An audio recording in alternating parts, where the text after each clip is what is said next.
मान लीजिए कि आपके पास गांव में एक बड़ा सा मिट्टी का घर है। आपके परदादा ने उसे बनाया था, पर आपके पास इसका कोई लीगल पेपर नहीं है। आज अगर आप इस घर पर बैंक से लोन लेने जाते हैं या ज़मीन बेचने की कोशिश करते हैं तो बैंक वाले आपसे पूछते हैं, भाई साहब ज़रा वो इस ज़मीन के कागज़ या उसकी कोई रजिस्ट्री वगैरह दिखाइए। आपके पास इस ज़मीन के मालिकाना हक का कोई सबूत है? आज गांव के कई घरों में यही समस्या आ रही है कि उनके पास अपने पुश्तैनी घर का कोई पुख्ता कागजात मौजूद नहीं है। भारत में घर सिर्फ ज़मीन का एक टुकड़ा नहीं होता है, बल्कि ये हमारी एक विरासत है। इसी के पीछे कई बार लड़ाई पीढ़ियों तक चलती रहती है, रिश्ते बनते हैं और कई बार बिगड़ जाते हैं। लेकिन अफसोस की बात सिर्फ यही है कि इस ज़मीन पर मालिकाना हक को साबित करना आज भी हमारे लिए एक बड़ा चैलेंज बना हुआ है। और शायद इसी मुश्किल को हल करने के लिए सरकार एक नया कानून लाने की तैयारी में है, द रजिस्ट्रेशन बिल 2025। नमस्कार, मेरा नाम है रोहित कौशिक और आप देख रहे हैं मनी 9। और आज हम बात करने वाले हैं द रजिस्ट्रेशन बिल 2025 की, जो सरकार इस बार के मॉनसून सत्र में संसद में पेश करने वाली है। दरअसल हाल ही में केंद्र सरकार के ग्रामीण विकास मंत्रालय ने रजिस्ट्रेशन बिल 2025 पर 25 जून तक लोगों से उनके सुझाव मांगे थे। ये बिल 1908 में बने 117 साल पुराने जमीन की रजिस्ट्री और लिखा पढ़ी से जुड़े कानून रजिस्ट्रेशन एक्ट को रिप्लेस करेगा। पर पहले ये समझते हैं कि सरकार ये बिल क्यों लाना चाहती है।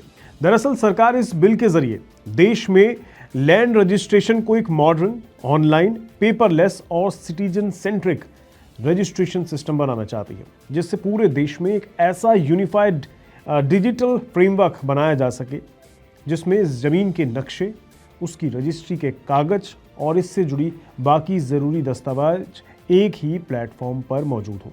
इससे न सिर्फ ज़मीन की रजिस्ट्री आसान हो जाएगी, बल्कि ज़मीन की खरीद फरोख्त, लोन और तो और सरकारी योजनाओं के लिए लैंड एक्विजिशन में भी ट्रांसपेरेंसी आएगी।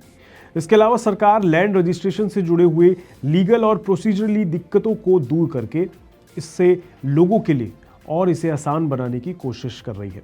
पर अगर भारत में लैंड रिफॉर्म की बात करें तो दरअसल भारत में लैंड रिफॉर्म की कोशिशों की शुरुआत तो आज़ादी के समय से ही हो रही है।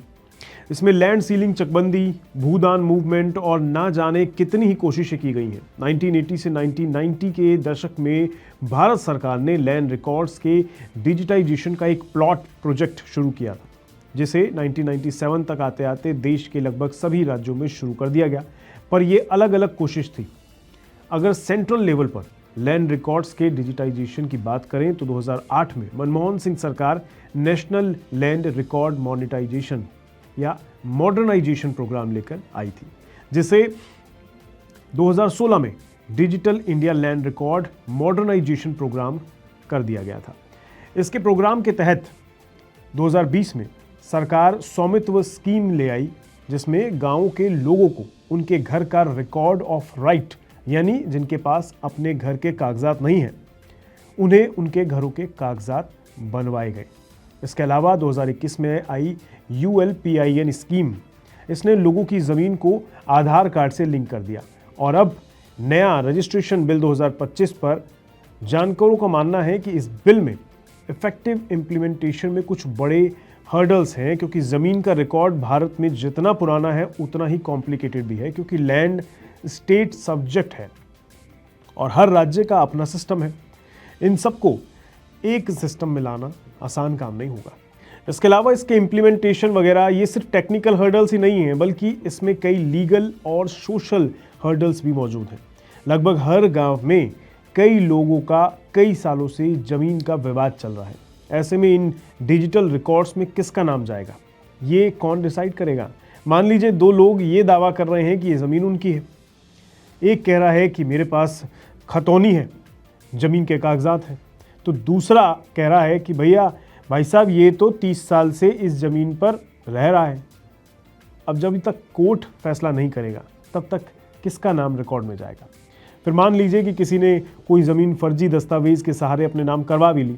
अगर सरकार का ये नया सिस्टम केवल रिकॉर्ड को ही मालिक मानता है तो असली मालिक का क्या होगा? उसके लिए फिर अदालत का दरवाज़ा ही बचेगा ना, और वहाँ भी ये उसका केस कमज़ोर ही करेगा। इसके अलावा देश भर में डिजिटल रिकॉर्ड मेंटेन करना अपने आप में एक बड़ी समस्या है। इतने बड़े डेटा को स्टोर करने के लिए एक बहुत ही रोबस्ट डेटा सेंटर और साइबर सिक्योरिटी की ज़रूरत होगी। इसके अलावा ये डिजिटल सिस्टम तभी चलेगा जब राज्यों की सरकारें भी साथ दें। केंद्र सरकार इस बिल को तो ले आएगी, लेकिन ज़मीन का पूरा एडमिनिस्ट्रेशन राज्य सरकारों के हाथ में है। अगर कोई राज्य ये बोले कि हमें ये सिस्टम नहीं चाहिए या हम अपने पुराने सिस्टम पर ही काम करेंगे, तो ये नया रजिस्ट्रेशन बिल कितना इफेक्टिव होगा, ये एक बड़ा सवाल है। पर अगर ये बिल सही से लागू होता है तो सोचिए कितना कुछ बदल सकता है। किसी गांव में रहने वाले का या किसी गांव में रहने वाले किसी रामलाल का, जो अब तक बैंक से सोना नहीं ले पाता था क्योंकि उसके पास पक्के कागज़ नहीं थे, वो अब बैंक से डिजिटल सर्टिफिकेट दिखाकर तुरंत ही लोन ले पाएगा। इसके अलावा कोई बिल्डर ज़मीन खरीदने से पहले ऑनलाइन रिकॉर्ड देखकर ये तय कर सकेगा क्या जो वो ज़मीन खरीदने जा रहा है वो कहीं विवादित ज़मीन तो नहीं है। इससे बिचौलिए जो होते हैं उनका खेल भी खत्म हो जाएगा। फर्जी रजिस्ट्री, दोहरी बिक्री और बेनामी संपत्ति जैसी घटनाएं भी कम हो जाएंगी और आम आदमी को एक बड़ी सहूलियत मिलेगी।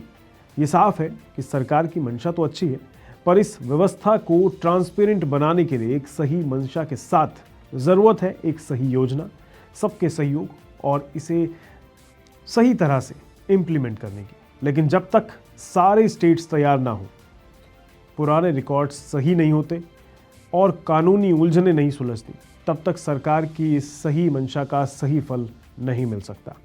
बाकी आपका इस मुद्दे पर क्या कहना है, कमेंट बॉक्स में ज़रूर बताइएगा। मिलेंगे किसी नए वीडियो में, दीजिए इजाज़त, नमस्कार। मनी9 लाया है मेंबरशिप प्रोग्राम मनी9 प्राइम।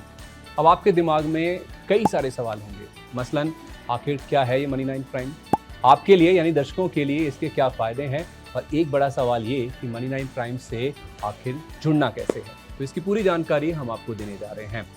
मनी9 प्राइम में 3 प्लान होंगे, इकोनॉमी, स्टैंडर्ड और VIP। तो फटाफट ज्वाइन कीजिए YouTube पर मनी9 प्राइम। ज्वाइन करने के लिए मनी9 के YouTube पेज पर जाइए, होम पेज पर मिलेगा ज्वाइन बटन, इसे क्लिक करें, अपनी पसंद का प्लान चुनें और बस हो गया, अब आप रहेंगे सबसे आगे।